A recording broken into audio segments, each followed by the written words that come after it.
জীবনটা অনেক ছোট, তাই যতদিন বাঁচবো সবাইকে নিয়ে মিলেমিশে আনন্দ করে বাঁচবো। আমি অন্তত এটাই ভাবতাম। কিন্তু কিছু কিছু স্বার্থপর মানুষ চোখে আঙুল দিয়ে দেখিয়ে দিয়েছে তারা আমার ভালোবাসা পাওয়ার যোগ্যই নয়। আসলে পায়ের জুতো যদি মাথায় তোলা হয় সেখানে তো প্রবলেম হবেই।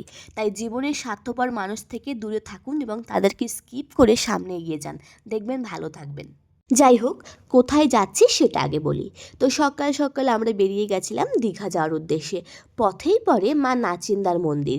লোক মুখে শুনেছি মন্দিরটা নাকি খুবই জাগ্রত, তাই আমরাও দাঁড়িয়ে গেলাম পুজো দিতে।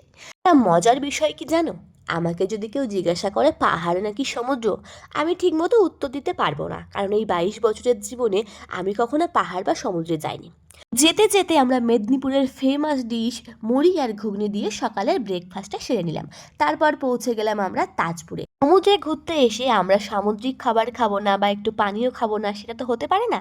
তো আমরা পমফ্রেট অর্ডার করেছিলাম, আঙুদি ছিল, কাঁকড়া ছিল। খেয়ে দেয়ে আমরা সমুদ্রের দিকটাই চলে এসেছিলাম। দুঃখের বিষয় হলো এটা যে আমার সমুদ্রের জলে প্রচণ্ড অ্যালার্জি। তাই আগাম প্রস্তুতি পর্ব সব ঠিকঠাক থাকলেও আমার আর শেষমেশ জলে নামা হলো না। আমরা কিন্তু তাজপুরে একদম পারফেক্ট টাইমে এসেছিলাম, কারণ এই সময়ে কোনো ভিড় ছিল না, তাই নির্জন সমুদ্রকে খুব ভালোভাবে উপভোগ করতে পেরেছি। দিন সকালে উঠে চলে এসেছিলাম দীঘা। এটা দেখেই বুঝতে পারছো দীঘার প্রবেশদ্বার। পাশেই ওই যে জগন্নাথ মন্দির। আর সমুদ্র সৈকতে এসে যেদিকেই তাকাচ্ছি সেদিকেই দেখছি ভুড়ি মোটা কাকু কাকিমাদের ভিড়। কিছু করারই নেই, পয়সা খরচ করে এসেছি মানে কিছু না কিছু তো দেখতেই হবে। তারপর সবাই মিলে সমুদ্রের পাড়ে বসলাম, অনেক গল্প করলাম, বেশ কিছুটা সময় কাটালাম। তারপর রাস্তায় বমি করতে করতে আমরা রওনা দিলাম বাড়ির উদ্দেশ্যে।